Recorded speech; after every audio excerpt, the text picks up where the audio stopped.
Une pauvre serveuse offrit un café à un père en difficulté et à sa fille, ignorant qu'il était un millionnaire solitaire déguisé.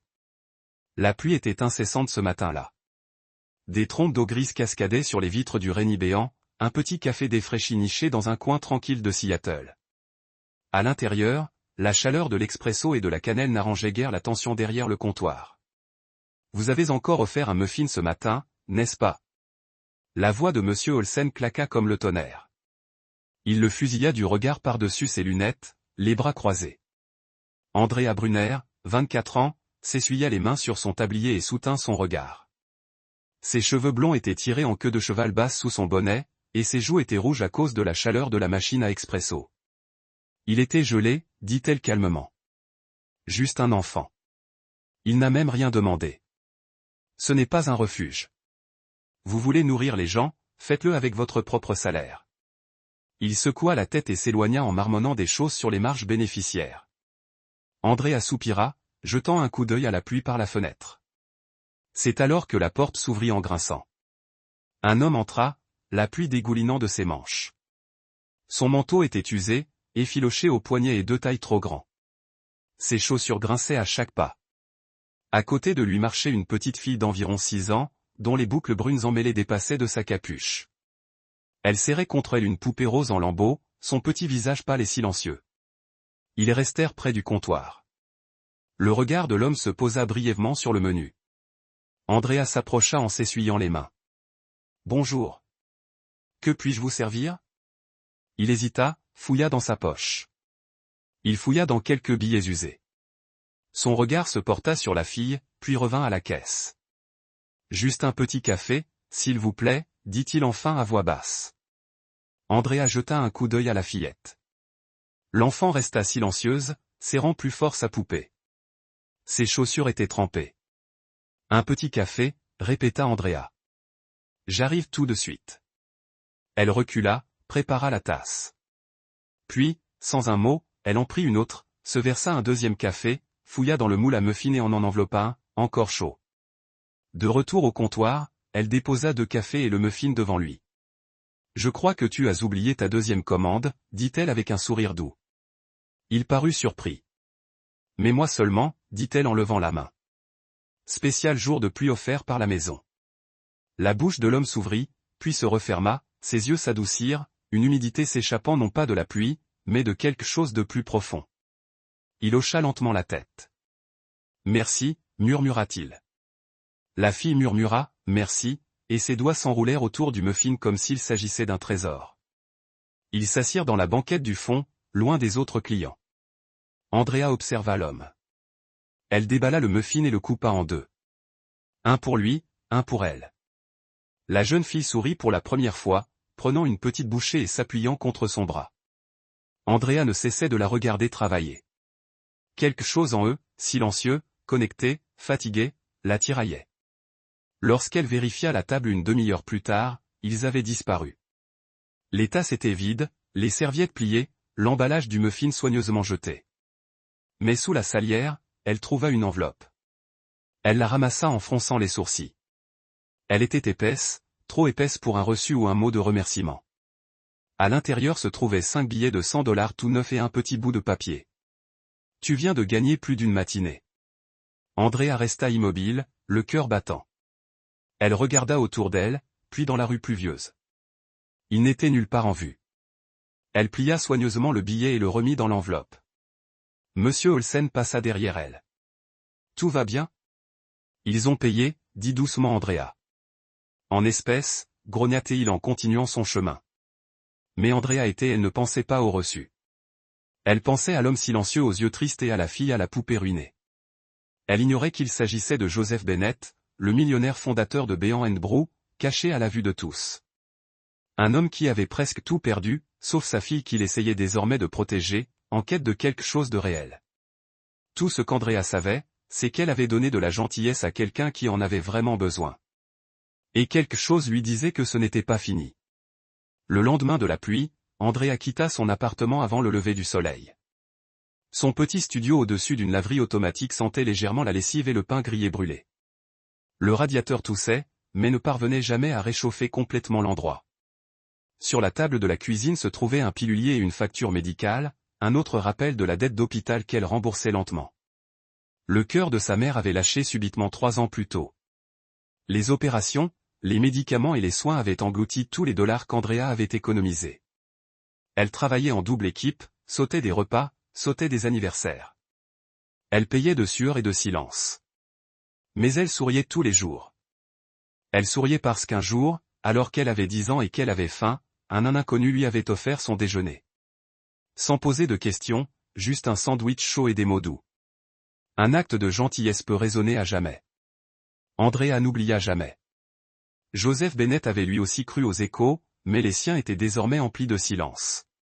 5 ans plus tôt, il avait tenu la main de sa femme pour la dernière fois dans une chambre d'hôpital qui sentait trop bon.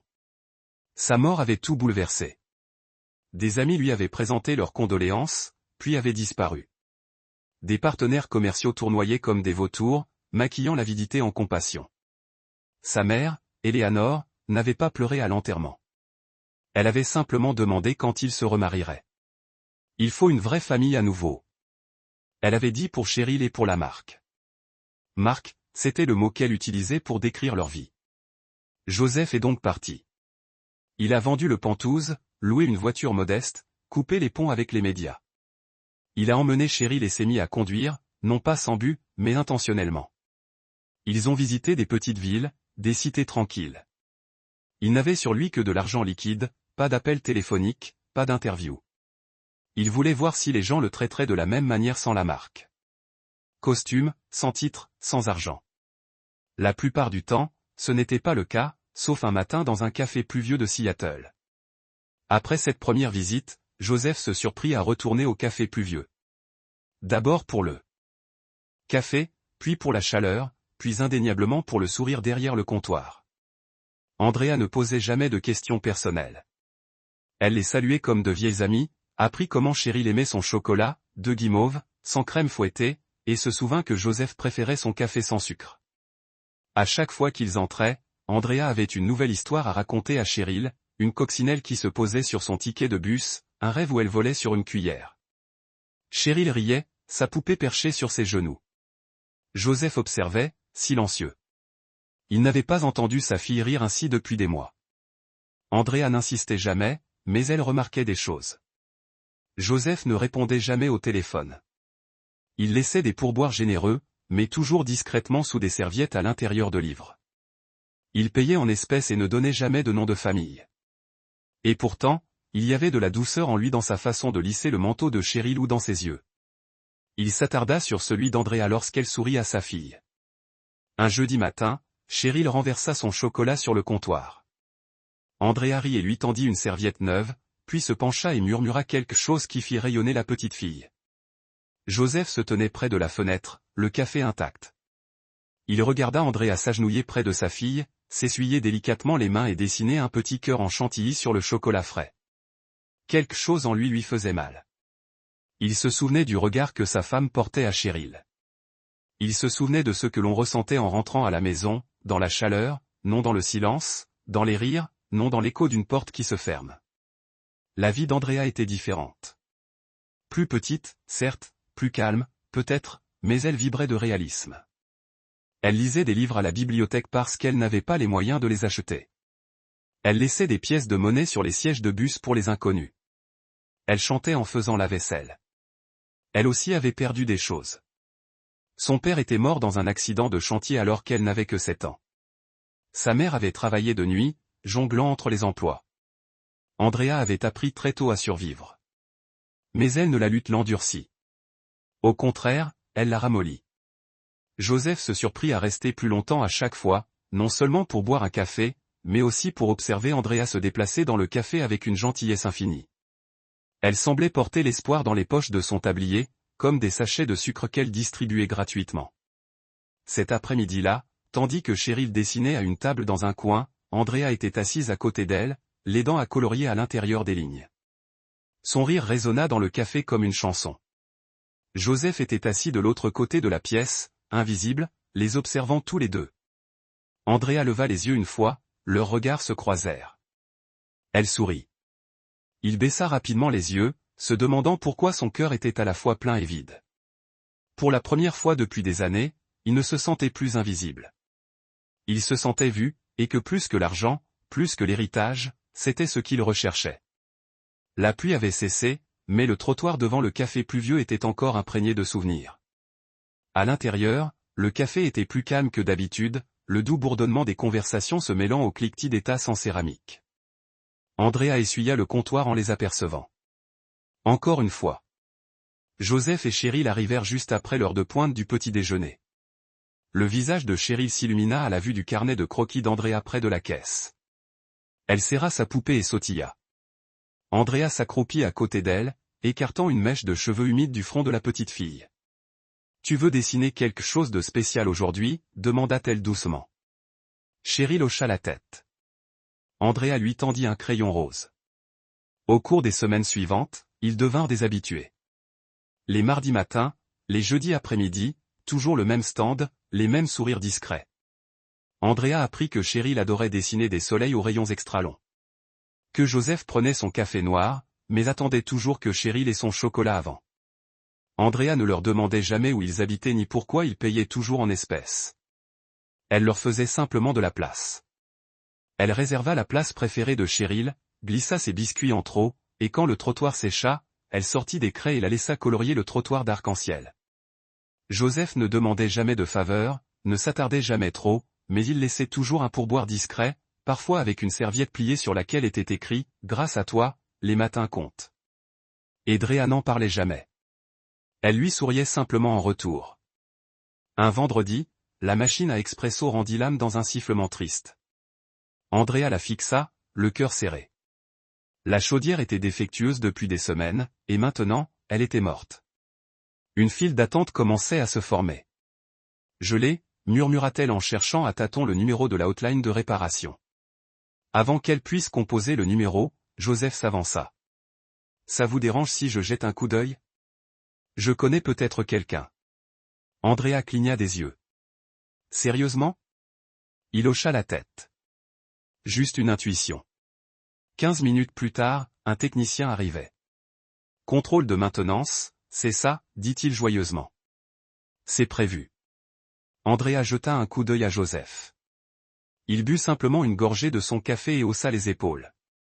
Lorsque la machine se ralluma, le café éclata d'applaudissements. Cheryl applaudit le plus fort, courant serrer la jambe de Joseph. Andrea croisa son regard. « Tu n'étais pas obligé » murmura-t-elle. Il sourit doucement. « Tu n'étais pas obligé de nous donner ce muffin non plus. » Ce soir-là, après la fermeture du café, Andrea nettoya le box du coin. Un morceau de papier plié dépassait dessous le siège de Cheryl. C'était un dessin. Andrea et Cheryl se tenaient la main devant le haricot pluvieux. Au-dessus d'elle, un soleil aux rayons surdimensionnés brillait en lettres majuscules désordonnées. « Madame Andrea est mon amie. » Andrea s'assit, le dessin tremblant dans ses mains, la gorge serrée. Elle ne s'en était pas rendue compte, mais entre les recharges de café et les éclaboussures de cacao, elle était devenue partie intégrante de leur monde. Et peut-être, juste peut-être, qu'ils étaient devenus partie intégrante du sien. Mais quelque chose persistait, quelque chose qu'Andrea ne pouvait nommer. La veste de Joseph était encore usée, mais ses chaussures étaient soudain cirées. Ses mains, bien que douces, n'avaient pas les callosités d'un homme habitué aux durs travaux. Et lorsqu'il parlait, il y avait un calme, une précision, comme quelqu'un qui a passé des années à être écouté. Andrea repoussa cette pensée. Il était gentil. Cela devrait suffire. Elle plia néanmoins le dessin et le glissa dans la poche de son tablier, le serrant contre sa poitrine. C'était comme le début de quelque chose de fragile, de réel, et juste sous la chaleur, une question l'attendait en silence. Qui était Joseph exactement? La pluie revint un jeudi, douce et régulière, tapotant doucement les vitres du haricot pluvieux. Andrea se tenait derrière le comptoir, fredonnant entre ses dents, versant 2 chocolats chauds. L'un contenait 2 guimauves, exactement comme Cheryl les aimait. À peine avait-elle posé les verres que Joseph et Cheryl franchirent la porte. Cheryl fit un signe de la main enthousiaste, tenant un dessin au crayon. Andrea sourit et lui rendit son salut, le cœur plus léger qu'il ne l'avait été depuis des semaines. Mais sous son sourire, quelque chose l'attira. Ce matin-là, une enveloppe était arrivée dans sa boîte aux lettres. Pas des factures, quelque chose de bien plus étrange. Une lettre de l'hôpital. Le compte de sa mère avait été intégralement réglé. Andrea avait fixé la page, stupéfaite. Chaque dette, chaque paiement, les opérations, les médicaments, tout avait disparu, payé par un donateur anonyme par l'intermédiaire d'une association caritative pour la santé. L'hôpital n'a donné aucun autre détail. Andrea avait pleuré en silence, reconnaissante. Puis la confusion s'est installée. Elle l'a annoncé à Joseph le lendemain. Il regardait Cheryl dessiner lorsqu'elle lui a annoncé la nouvelle. « C'est incroyable », a-t-il dit doucement, d'un ton calme. Pas surpris, juste posé. « Ma mère a pleuré », a dit Andrea. Elle n'arrêtait pas de demander qui pouvait bien faire une chose pareille, et Joseph a hoché la tête.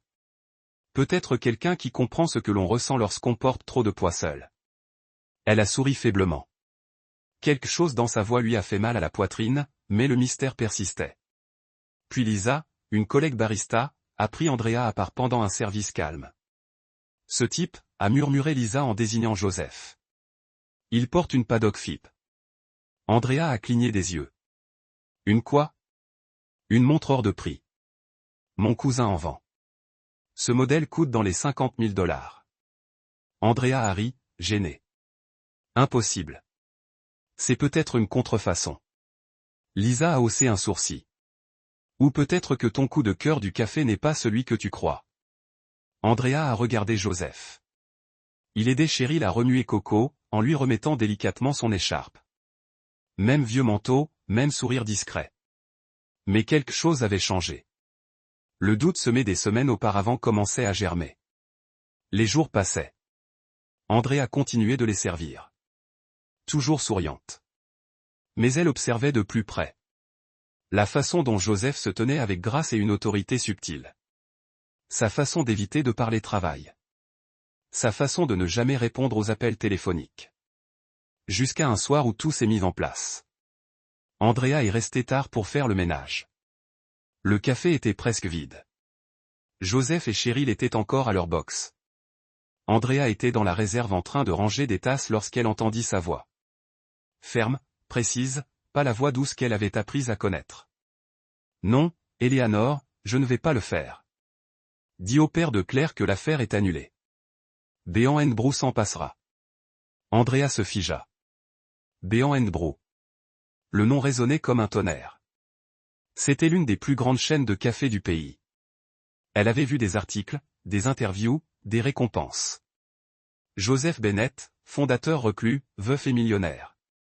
Elle jeta un coup d'œil par la porte. Joseph se tenait près de la fenêtre, le téléphone collé à l'oreille, une posture calme mais autoritaire. Cheryl griffonnait à côté de lui, inconsciente. Le cœur d'Andrea battait fort. Tout prenait sens maintenant. Le paiement anonyme de l'hôpital, les réparations de la machine à expresso, les pourboires cachés, la montre, sa douce générosité, ses absences silencieuses. Et pourtant, il ne le lui avait jamais dit. Cette nuit-là, Andrea resta éveillée, les yeux fixés au plafond, confuse, en colère, émue. Avait-il menti ou simplement cherché à se protéger? Elle pensa au dessin de Cheryl. Madame Andrea est mon amie. Elle avait senti quelque chose naître entre eux.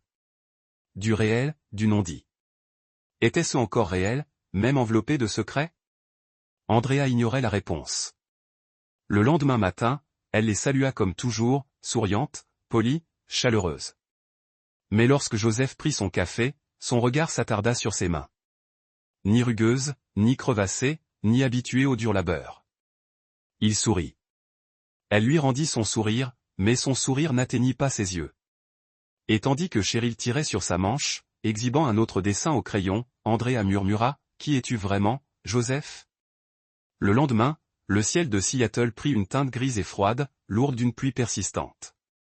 Dans le haricot pluvieux, Andrea arriva plus tôt que d'habitude, le pas plus lent, plus lourd.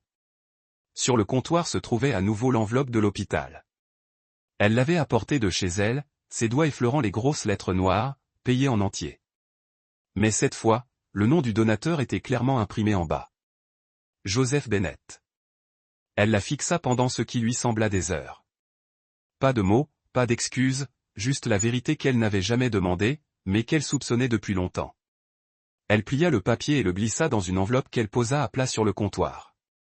Sa respiration était saccadée, sa gorge serrée. Une partie d'elle avait envie de pleurer, l'autre était trop fière.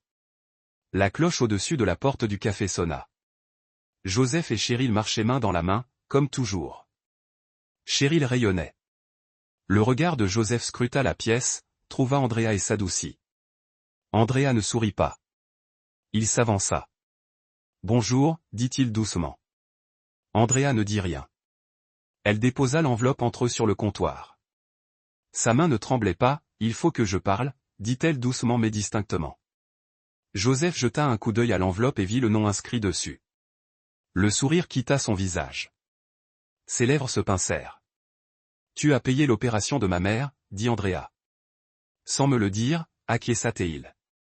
Je l'ai fait. Pourquoi, demanda-t-elle. Pourquoi agir dans mon dos? Pourquoi ne rien dire? Joseph jeta un coup d'œil à Cheryl, qui s'était approchée du tableau pour dessiner. Sa voix baissa. Je voulais aider. C'est tout. Andrea croisa les bras. Aider? C'est comme ça qu'on appelle ça? Laisser tomber de l'argent dans l'ombre et faire semblant d'être pauvre.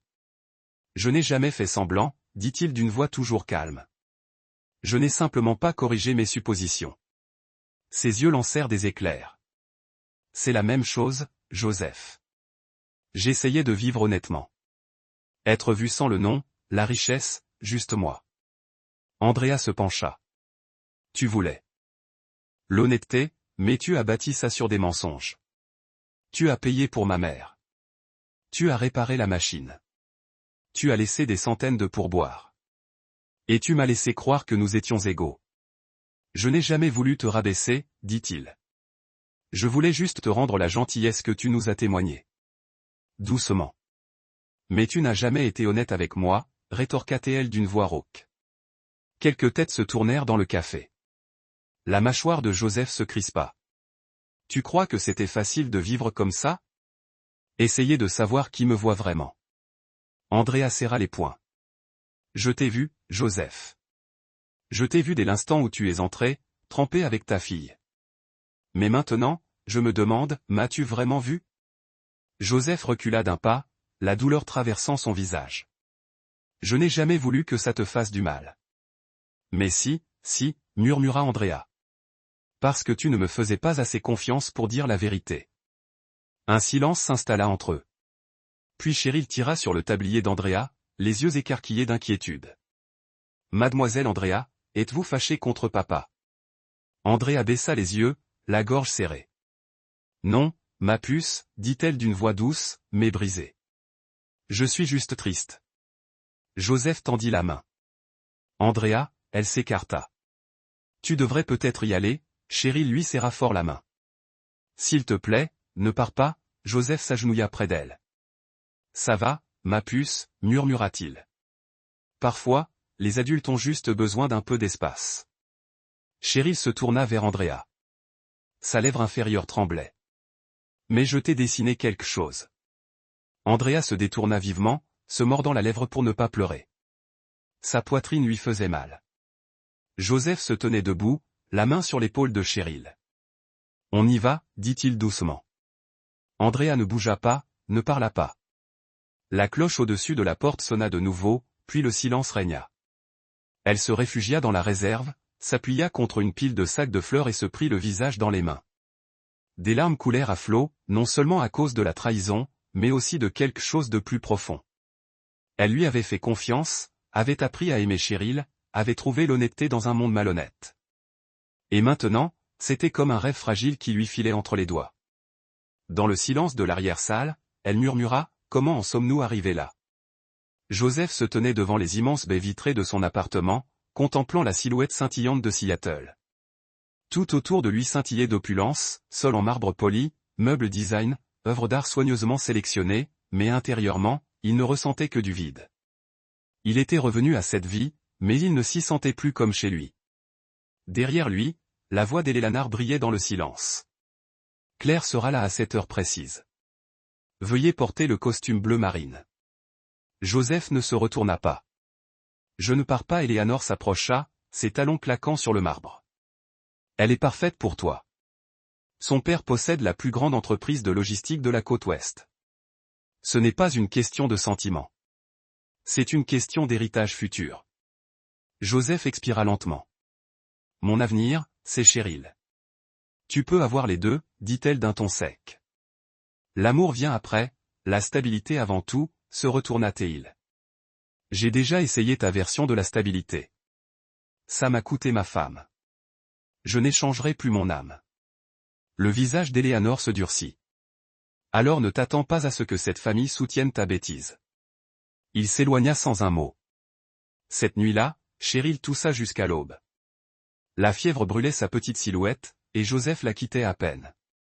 Il pressa des linges frais sur son front, murmura des berceuses que sa défunte épouse chantait. Dans le silence, sa petite voix rauque, « Mademoiselle Andrea est en colère contre nous ?» Le cœur de Joseph se brisa. Non, mon chéri. Elle est juste triste. Cheryl cligna des yeux vers lui. Elle me manque. Il lui baisa la main. Moi aussi. De l'autre côté de la ville, Andrea fixait son ordinateur portable dans la pénombre de sa chambre. Son cœur lui faisait encore mal, mais quelque chose en elle refusait de croire que Joseph avait agi par arrogance. Elle tapa son nom complet dans la barre de recherche. Joseph Bennett. Une cascade d'articles de presse, de profils financiers et de mentions d'associations caritatives envahit l'écran. Son regard les parcourut tous. Une photo de lui recevant un prix de leadership communautaire. Une autre de lui et Cheryl dans une banque alimentaire de Tacoma. Une ligne la fit Jeannette. Après la perte de sa femme dans un tragique accident, Bennett se retira de la vie publique, mais continua discrètement à financer des programmes pour les mères célibataires et les enfants dans le besoin. Andrea se renversa dans son fauteuil, le souffle coupé. Il n'avait pas menti pour manipuler. Il s'était caché pour protéger ce qui lui restait de cœur. Elle ferma lentement l'ordinateur portable et entra dans la cuisine où sa mère était assise avec un livre. Madame Daniels leva les yeux, percevant quelque chose dans l'expression d'Andrea. « Avez-vous déjà entendu parler d'un Joseph Bennett ?» demanda doucement Andrea. Sa mère fronça les sourcils, puis hocha la tête. Il a fait la une des journaux il y a des années, il a perdu sa femme, il a créé des bourses. Pourquoi? Andrea hésita. C'est le père de Cheryl. C'est lui qui a payé ton opération. Les yeux de sa mère s'écarquillèrent. Andrea? Andrea baissa les yeux. Je l'ai repoussé. Je pensais qu'il essayait de m'acheter. Madame Daniels a pris la main de sa fille. Parfois, ceux qui donnent le plus discrètement sont ceux qui ont le plus perdu. Andrea est restée silencieuse un long moment, a ajouté sa mère presque distraitement. Tu te souviens quand tu avais 7 ans? Cet hiver où ton père venait de mourir et où nous n'avions pas de chauffage. Un homme est arrivé avec des provisions et m'a donné une carte cadeau pour un repas chaud. Je n'ai jamais retenu son nom. Andrea a cligné des yeux. Je me souviens de la nourriture. Je pensais que tu avais eu un bonus. Madame Daniel a secoué la tête. Non, c'était juste la gentillesse d'un inconnu. Andrea est allé dans sa chambre et a ouvert le tiroir de sa table de chevet. À l'intérieur se trouvait le dessin que Cheryl lui avait offert, un bonhomme allumette représentant Andrea tenant la main d'une petite fille et d'un homme de grande taille. D'une écriture tremblante, il était écrit « Andrea est mon ami ». Elle le fixait, le cœur partagé entre culpabilité et désir. Avait-elle fait une erreur? Avait-elle laissé ses blessures passer l'aveuglée sur quelque chose de réel? Le dessin tremblait légèrement dans ses mains. Une semaine plus tard, les fenêtres du café pluvieux brillaient d'une douce lumière ambrée. Une nouvelle enseigne avait été ajoutée juste sous le menu à l'ardoise, peinte à la main en lettres cursives. Le coin d'Andrea. En dessous se trouvait une boîte à dons en bois avec une petite plaque pour ceux qui ont besoin d'aide, comme quelqu'un l'avait fait pour moi autrefois. Le café bourdonnait d'une excitation silencieuse. Des tracts avaient été distribués pour annoncer une soirée caritative communautaire, café gratuit, repas chauds et collecte de fonds pour les refuges locaux. Andrea ignorait qui l'organisait. Tout ce qu'elle savait, c'est que son nom était désormais gravé sur les murs de l'endroit où elle avait travaillé. Lorsqu'elle entra ce soir-là, les lumières avaient déjà baissé d'une teinte dorée et une douce musique de fond jouait. Les habitués se rassemblaient avec les nouveaux, et les voisins faisaient la queue à côté des inconnus. Au fond, un petit tableau présentait des dessins au crayon réalisés par des enfants du quartier. L'un d'eux se démarquait, des gribouillis violets, jaunes et rouges vifs qui formaient 3 bonhommes allumettes souriant sous un soleil en dessous, en lettres tremblantes. Madame Andrea, papa et moi. Andrea l'observa longuement. Puis elle sentit une légère tape sur son épaule. Un membre du personnel lui tendit une enveloppe scellée portant seulement son nom. À l'intérieur, un mot écrit en lettres enfantines. Chère mademoiselle Andrea, je veux que vous et papa souriez à nouveau. Vos câlins et vos muffins me manquent. J'ai fait une nouvelle photo. J'espère que vous viendrez la voir. Bisous, Cheryl. Andrea pressa la lettre contre sa poitrine, les yeux brûlants. Mesdames et messieurs, une voix s'éleva du premier rang. Elle se retourna. Joseph se tenait près du micro, vêtu d'un pull gris et d'un jean foncé. Il balaya la foule du regard, les mains fermes, mais la cherchant du regard. Je tiens à vous remercier tous d'être venus ce soir, commença-t-il d'une voix calme et claire. Ce soir, il ne s'agit pas de moi. Il s'agit de gentillesse et de seconde chance. La foule se tut. Je suis venu ici il y a des mois avec ma fille, ne cherchant rien d'autre qu'une tasse de café tranquille. J'ai trouvé quelque chose qui me manquait sans le savoir. Une femme qui voyait au-delà de mon apparence, qui choisissait la gentillesse sans raison. Andrea resta figé au fond, le souffle coupé. Je n'ai pas été honnête avec qui j'étais, continua Joseph. Non par méchanceté, mais par peur. J'avais perdu quelqu'un que j'aimais, et j'avais cessé de croire qu'on pouvait m'aimer pour qui je suis, et non pour ce que je possède. Il prit une longue inspiration. Mais un acte de générosité, une tasse de café et un muffin, remua quelque chose en moi. Cela me rappela que la bonté existe encore, que l'amour pourrait encore exister. Andrea cligna rapidement des yeux, le cœur battant la chamade. Joseph la regarda droit dans les yeux. Andrea, je suis désolé de ne pas t'avoir confié la vérité. Et je suis désolé d'être parti avant que tu puisses vraiment comprendre qui je suis. Mais Cheryl et moi, tu nous manques plus que tu ne le penses. Le silence régna un instant. Puis Andrea s'avança. Sans un mot, elle tendit la main, la prit devant tout le monde. Les épaules de Joseph se détendirent, un léger sourire éclairant son visage. Ils se tenaient côte à côte tandis que la foule applaudissait doucement, non pas pour le spectacle, mais parce que quelque chose de concret était en train de se réparer. Plus tard dans la soirée, tous trois distribuèrent des repas aux personnes faisant la queue dehors. Andrea distribua des muffins, Cheryl des dessins, et Joseph servit la soupe à la louche, les manches retroussées, les mains chaudes malgré le froid. Quelqu'un chuchota, c'est lui? Le type de béant Henbro. Oui, répondit un autre. Mais il est ici, pas dans une salle de réunion. Andrea rit tandis que Cheryl lui tirait la main et lui tendait un autre dessin. Cette fois, 4 silhouettes sous un arbre. Celle-là, c'est grand-mère, dit Cheryl fièrement. Andrea lui ébouriffa les cheveux. C'est magnifique. Sous les douces lumières du haricot pluvieux, Joseph et Andrea échangèrent un regard, le regard calme et reconnaissant de ceux qui avaient été brisés mais pas vaincus. Et lentement, leurs doigts s'entrelacèrent, sans fanfare, sans promesse, juste une présence, juste la paix, juste le commencement. Les mois passèrent. La ville s'épanouissait au printemps. Mais pour Joseph, Andrea et Cheryl, les saisons qui comptaient vraiment avaient déjà changé. Joseph avait quitté les immeubles imposants et les réunions incessantes de son ancien empire. Il ne vendit pas son entreprise, mais en confia les rênes à un partenaire de confiance. Il garda juste assez pour assurer l'avenir de Cheryl et laissa tomber le reste. Il emménagea dans une modeste maison près du haricot pluvieux, avec un plancher grinçant et un petit jardin où Cheryl pouvait planter des tournesols. Andrea les aida à s'installer, son rire résonnant dans des pièces autrefois vides. Ensemble, ils lancèrent une petite fondation. Mains chaleureuses, cœur comblé. La mission était simple, apporter de l'aide aux familles en difficulté, en particulier à celles qui étaient passées entre les mailles du filet. Tout commença modestement, quelques cartes d'épicerie, une aide au loyer, des fournitures scolaires, mais le bouche à oreille se répandit. Les dons affluèrent et bientôt leur petite fondation commença à rayonner. Andrea partageait son temps entre le café et le bureau de la fondation, qui n'était en réalité qu'une arrière-salle ensoleillée avec les dessins au crayon de Cheryl scotchés sur tous les murs. Joseph s'occupait des chiffres et de la logistique. Cheryl, bien sûr, était leur ambassadrice officielle de la gentillesse, remplissant souvent des enveloppes d'autocollants ou dessinant des cartes de remerciement pour les donateurs. Leur journée était simple, sans complications, mais bien rempli. Par une fraîche soirée de mai, il se promenait dans Volinté Park. Le soleil couchant baignait les arbres d'une lumière dorée et les rembaumait une légère odeur de lilas. Cheryl filait devant, ses baskets roses étincelants, chassant les papillons. Joseph et Andrea marchaient côte à côte, leurs mains se frôlant, puis se serrant. Andrea lança un regard.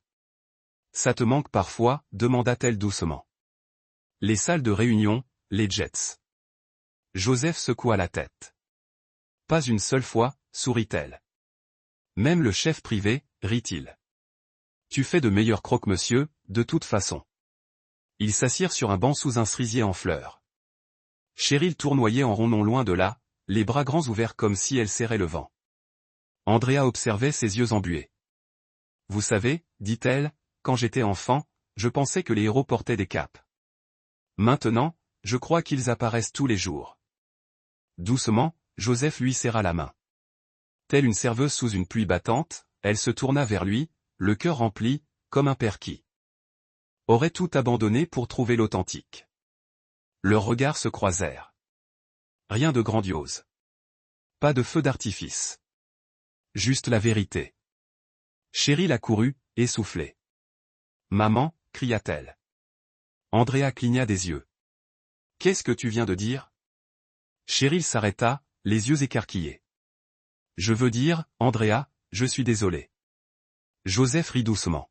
« Tu peux l'appeler comme tu veux, ma chérie. » Andrea s'agenouilla et serra Cheryl dans ses bras. « J'aime beaucoup maman » murmura-t-elle. Cheryl rayonnait et les entoura de ses bras. Ils restèrent ensemble, tous les trois, tandis que le soleil baissait et que le ciel s'adoucissait au crépuscule. Une brise portait des fleurs de cerisier dans l'air, dispersant des pétales sur l'herbe. Andrea leva les yeux, d'une voix douce mais claire. « La gentillesse n'a pas besoin de titre, juste d'un cœur. » Joseph se pencha et l'embrassa sur le front. Cheryl gloussa et attrapa les deux mains alors qu'ils marchaient sur le chemin. Leurs ombres s'étiraient longtemps derrière eux. Et quelque part dans cette lueur tranquille du soir, le monde s'est senti un peu plus chaud à cause d'une tasse de café, d'un acte de gentillesse et de l'amour qui a suivi. Merci d'avoir regardé ce voyage réconfortant de l'amour, de la rédemption et du simple pouvoir de la gentillesse. Parfois, les gens les plus extraordinaires sont ceux qui n'attendent rien en retour. La serveuse qui offre une boisson chaude sous la pluie. Le père cherche un sens au-delà de la richesse. Et la petite fille qui nous rappelle que les familles ne sont pas toujours nées. Ils sont construits par l'amour. Si cette histoire a touché votre cœur, veuillez envisager de vous abonner à des histoires émouvantes de l'âme où nous vous apportons de vrais contes émotionnels et inoubliables qui guérissent l'âme et inspirent la compassion. Commentez et partagez cette vidéo pour nous aider à diffuser le message que la gentillesse, quelle que soit la petite taille, peut changer une vie. Nous vous verrons dans la prochaine histoire. Jusque-là, restez gentils et continuez à croire en le bien.